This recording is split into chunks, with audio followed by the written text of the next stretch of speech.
All right. Well, welcome to Higher Education, the podcast that explores career development in public education. I'm your host, Dr. Sarah Sergo. And in each episode, we'll be exploring different aspects of career development, interviewing experts, and sharing practical advice. Today, we're going to be exploring resume writing. So let's level up our skills.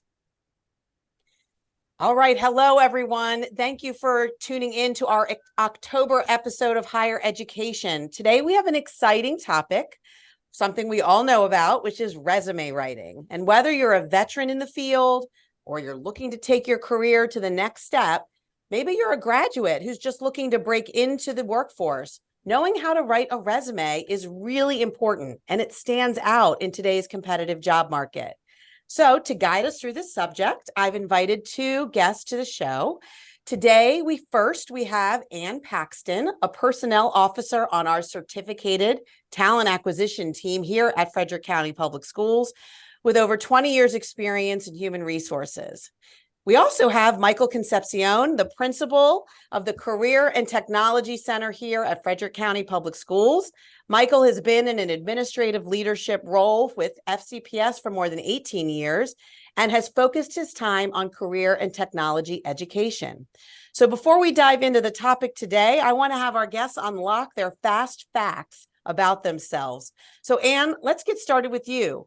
Can you tell us a little bit more about yourself and your experience with resumes?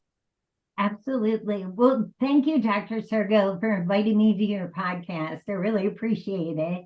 I've spent my entire career in HR. I've worked for Fortune 100 companies. I've worked for government contractors with multi-state and global locations. And I've spent many years in talent acquisition. So I have a lot of experience with resumes. I've been with Frederick County Public Schools for the last 10 years, and I am the first point of contact for the candidates who are applying for our specialist positions as well as our special subjects. So when a resume, and I have to say also a cover letter, is included with an application, that person's really going to get a deeper dive into our review of their qualifications than someone if they just included their application. So you have a lot of great experience. You've probably looked at thousands of resumes. So we're really fortunate to have you here today with us with your wealth of knowledge. Now, Michael, let's unlock your fast facts as well. Can you tell us a little bit about yourself? Sure. Well, first of all, hello, everyone. As you said, Dr. Sergo, I'm Michael Concepcion, principal at the Career and Technology Center. I've been an educator this is my 30th year in education, 18 years as an administrator. So I've had the opportunity to really interview a lot of folks as a hiring manager for the various schools that I've worked in. I really look forward to the opportunity to hire new talent. I think, teachers and staff really are the key cogs that make a school successful and develop a wonderful culture. So, the resume is really the first step towards selecting someone to interview for a position at your school. I'm really excited to talk today about what stands out for me in a resume and how we can help some applicants maybe make eye-catching resumes while still remaining professional. And I'm so glad to have both of you here because whether we're talking about entering the workforce or in the case of CTC, a lot of your students are also entering trades. Sort of the resume is a universal tool that you're going to see. So look forward to having both of you share your expertise and your experiences today. So let's dive right in. So the first thing is sort of why are resumes even important in the first place? Why do we want people to hear this podcast and think about how much time they're going to invest in getting this work to look well? It's sort of like your sales pitch, as you said. It's your first sort of experience introducing yourself to an organization or a hiring manager. And so we know that resumes have an important purpose. It's a concise, organized summary of your qualifications and your skills, your education, your work experience. And one part of the hiring process here, of course, includes screening applicants and looking at resumes. So Ann, I'd love to start with you. When you're screening these applications, how important are resumes to you as an HR professional? Well, I really think resumes are a must.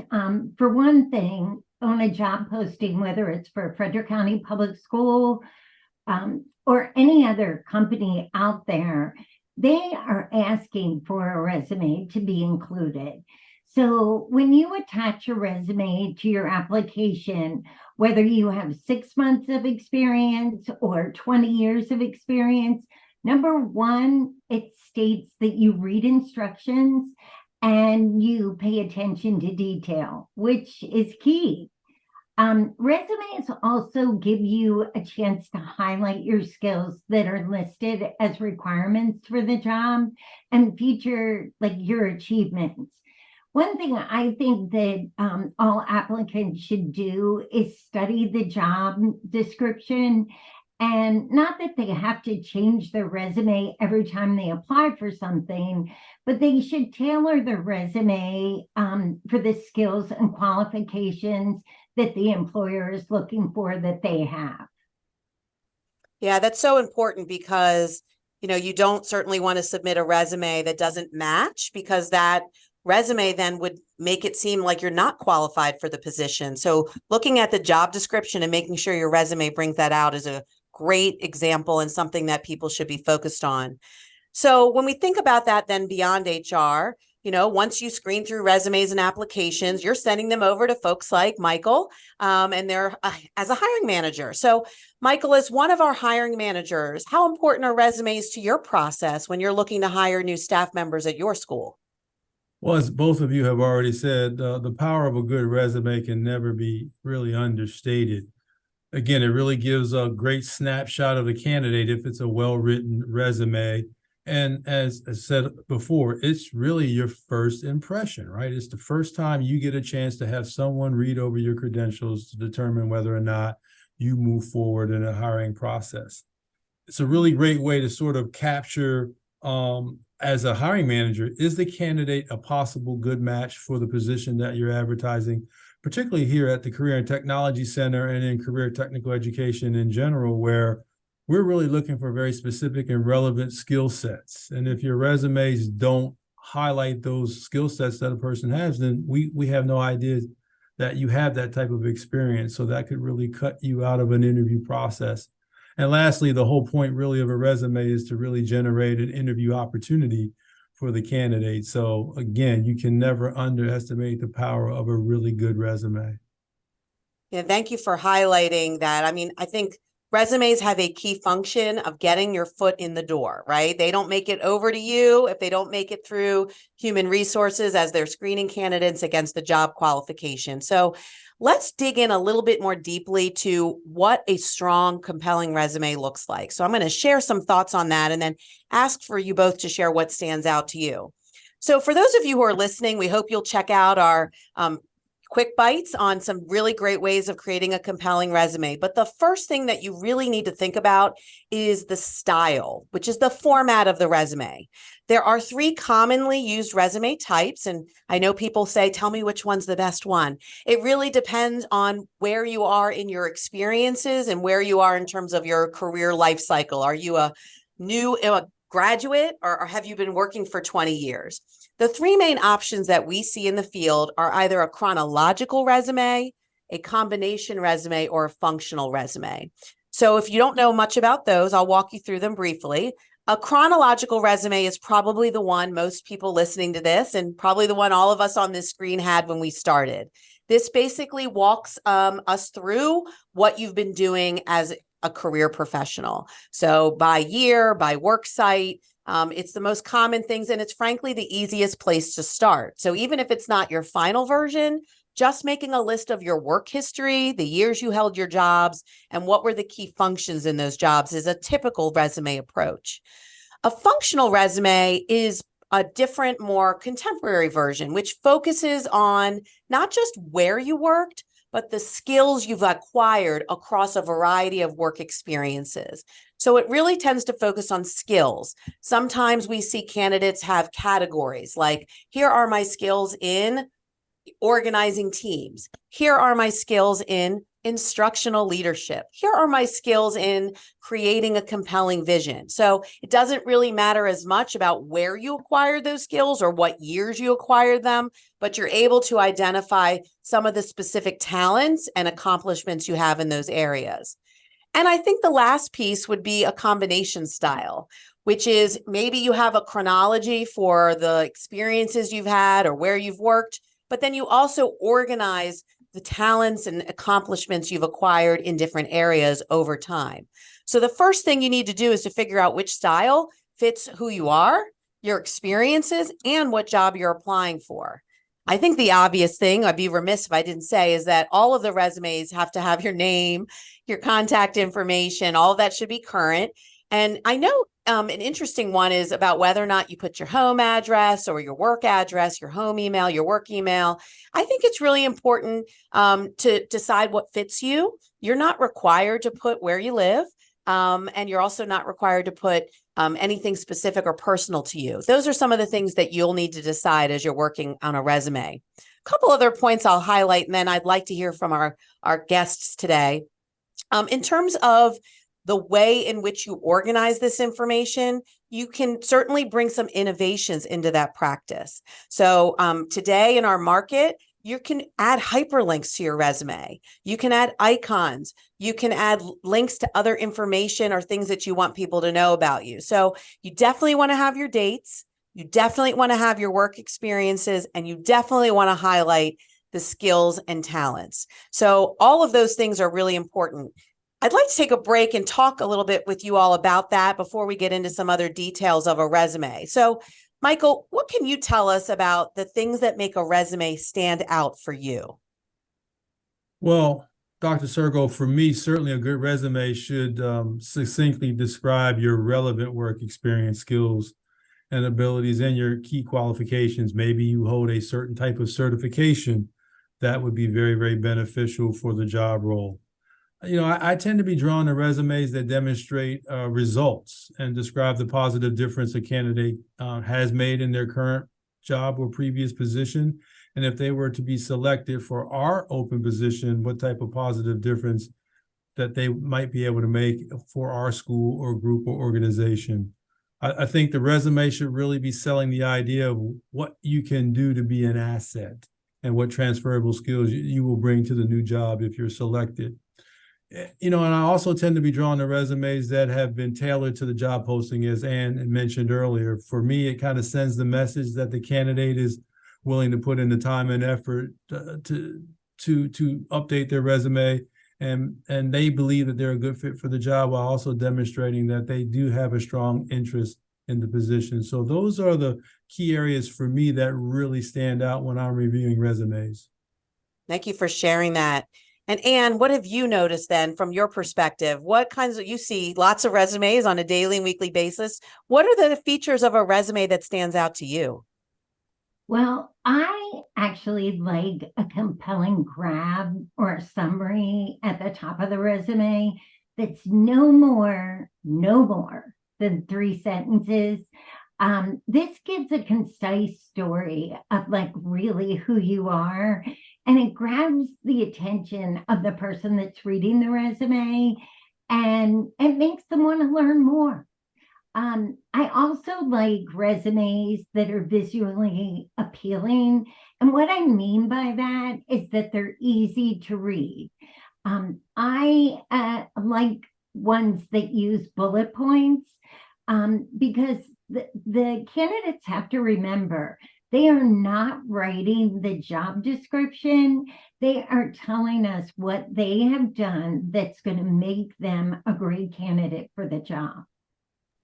You know, what both of you said reminds me of this idea of, you know, if you're going to sell your house, right? One of the first things, if you've ever gone through that, is like you make sure your yard looks nice. Yeah. And because people will say, well, if the yard is a mess, if the grass hasn't been cut and the bushes are overgrown, you sort of assume that the inside of the house wasn't taken care of. And so I always think of this resume as like the outside of your house, right? No one's met you yet. They don't have a chance to peel back the layers and get to know who you are as an individual. So does this look like your yard is kept nicely, right? Your resume should say like, I've mowed my grass, I've trimmed my bushes, like I have a really nice curb appeal. And to me, the resume is like your professional curb appeal. There are lots of tools and you can find some of them in our quick bites, but I have a preference. It's not a personal plug, but for Canva, if you're looking for a place to look for some of that visual appeal, there's lots of templates that you can pull from, that you can modify, that will have some of the features you both have mentioned. One of the other pieces I wanted to get your perspective on is this idea of customization. And Michael, I'd like to go back to you. You talked about customizing to the job. One example I think is word choice. I know that in my former school district where I was prior to Frederick County, we called our custodians building service workers. Mm-hmm. And in Frederick County, we call them custodians. And so sometimes it's making sure you have the right word choice and making sure that is appropriate, but also making sure that you don't have spelling errors, that you don't have sort of grammatical errors that suggest you don't have attention to detail. What are some of the misfires, Michael, that you've seen in resumes that can somehow distract you from maybe wanting to know more about a candidate? Well, and you just hit on it, Dr. Sergo. I think typos for me is probably the biggest red flag. And for many reasons, including really that lapse in attention to detail that person had at that particular time. And that's really not a good quality for an educator, whether it's a teacher or a staff member who's looking to join a school. Those are the type of things that just don't work well in an educational environment, right? Inconsistencies would be probably another unappealing quality in a resume. And I'm not referring to like gaps in employment, right? Because we know that there are legitimate reasons for that. I mean, life happens, right? But I mean more like inconsistencies in listing previous and current experiences, scope of responsibilities, things that would make you kind of wonder if the candidate is embellishing to the extreme about their relevant skills. That's a great point. And I think just this idea of make sure your phone number is correct, your email's correct, can they reach you? Making sure all of that is really clear. And what about you? What are some of the misfires and missteps that you've seen in resumes that you think people should take maybe a little bit more time to make sure they get quite right? I loved your analogy with the selling your house and the outside. That was great. And it's the same thing like when you're looking for a job and you may have what may be kind of funny, but maybe an inappropriate like email address and something like that. That can be a big one. But the other thing that really is the biggest challenge for me, I find, is many companies now, Frederick County being one of them, uses an applicant database. Ours is called Frontline, that our candidates go in and they apply for jobs. And what happens is some of our candidates may have applied years ago. Some of our internal candidates may have used that application system when they first applied, but then they're going to apply for a new position. And the biggest challenge I have is when they do not update anything. So I'll go in and open up an application and it'll have a resume. And then we have dates on everything. And the date will be, say, from 2014. And, I'll know that I bet they've done something since 2014 for the past 9 years. And maybe they haven't. But I mean, I've emailed and called a lot of candidates in my tenure here to ask them to include a more recent resume or to update their information. Because even with us, and for those of us that are listening to this podcast who are our current employees, before I send an internal candidate on to maybe they're applying for a specialist posting, I'm trying to help them look the best to the principal. And I find it's so challenging for me to be calling people and saying like, hey, you haven't updated your resume since you started here in 2000, whenever, but you're applying for this position now. Could you please do that so the principal can see that you actually work here? So, and not everybody does that, but I think just taking all those attention to detail is key. Yeah, that's a great example. I think even if you're not looking for a job, right? I always say the best time to do a resume is when you're not looking for a job, right? Because your head is clear and your mind is clear. And so I always recommend to people do every June, sort of, because we're in the sort of a school year cycle, spend a couple hours at the end of every year updating your resume.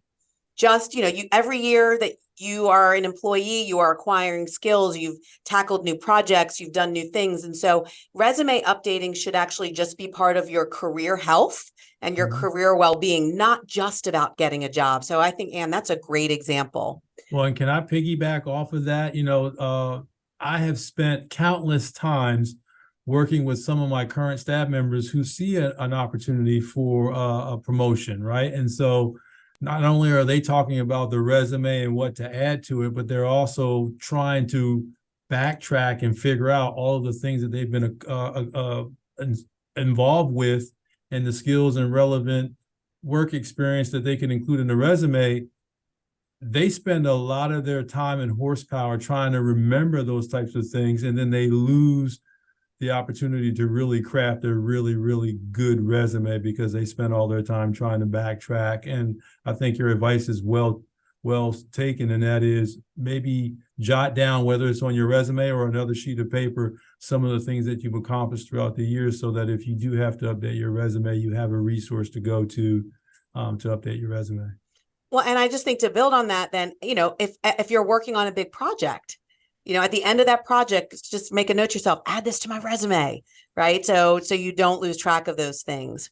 So we have a little bit of time left, and I want to go to one of our listener questions. This is a fun one, and you started to talk about this. A lot of times we want to bring levity to the work, and we want to maybe bring a part of our personality. So here's one of our listener questions. What do you both think about the inclusion of funny or humorous things in a resume or cover letter, arguably? For instance, a listener who wrote this question shared that her husband put juggling on his list of skills. And so the question is, what do you think about that? What do you think about the inclusion of things that are maybe not directly related to the job you're applying for? Michael, why don't you go first?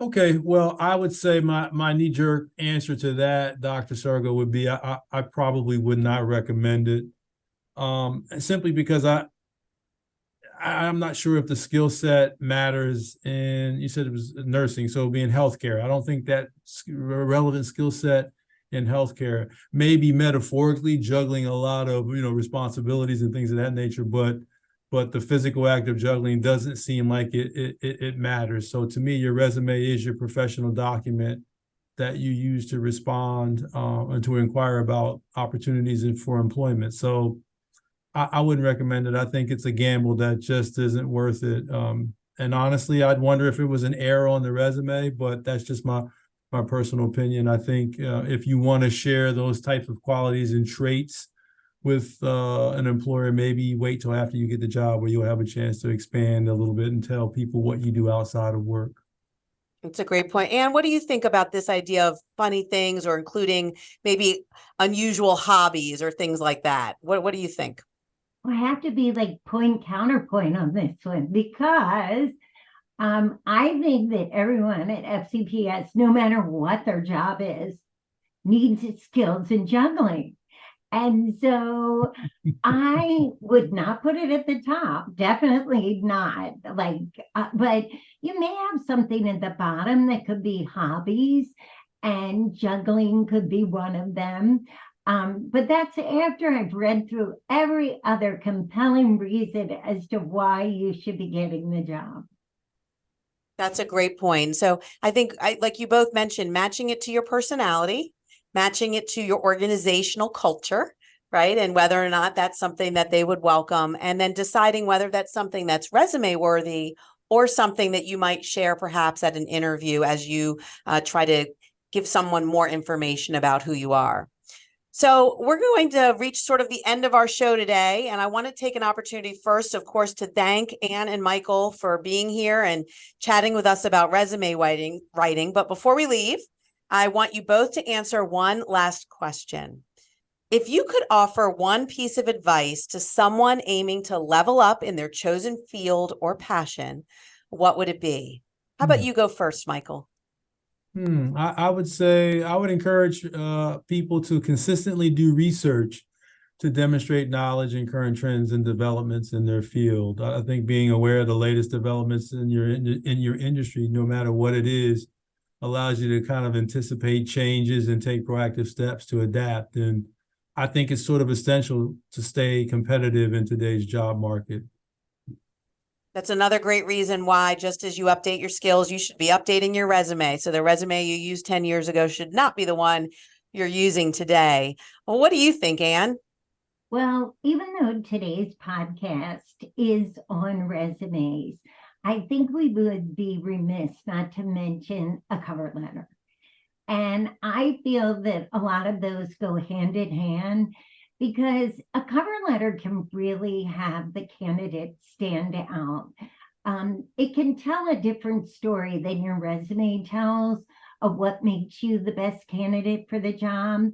And the other thing about a cover letter that I have found in my career is sometimes it makes the recruiter or the administrator, it makes them realize that maybe the candidate's not a fit for their current role, but maybe they want to refer them on to someone else. And the other thing that I have found with some cover letters that I've read, and I actually read the cover letters, unlike I think people don't read the cover letters, it may make the person call them and gather more information. And the other thing that, in no matter what type of labor market we're in, I think a cover letter can also thank the administrator, the recruiter, the company, thank them for reviewing their information. And you know what? Courtesy counts no matter what. And it just makes you realize, like, maybe this is somebody that we need to have at our organization. I love that. And Ann, I think what you talked about was sort of when people talk about the verbal handshake, sort of the cover letter and resume is your written handshake. It's you're greeting someone. And I think if your resume, particularly for if you're newer in your career, or you're just starting out, or you're looking for a promotion, if a resume doesn't tell as much as you want to tell about yourself or your why, you know, in education, core values, passion, and purpose are really part of our organizational structure, and it matters a lot about why we're here and what we're doing. You know, cover letters can help you tell that story about your connection to the work, about why you're passionate about this particular job, or even why you're passionate about working for a particular person, why you might want to work at CTC, or why you might want to work for Michael as a leader. And so those cover letters are certainly important as part of that handshake. Thank you both for those really great perspectives on this and for sharing your expertise today. That wraps up our episode of Leveling Up. We hope that you found our exploration of resume writing enlightening and informative, and remembering that a well-written resume can help you unlock your potential for a successful and fulfilling professional journey. Please make sure you don't forget to check out our Quick Bites for some actual hands-on tools and strategies to bring your resume up to speed. Join us again next time for another insightful episode. Until then, keep thriving in your careers and share this podcast.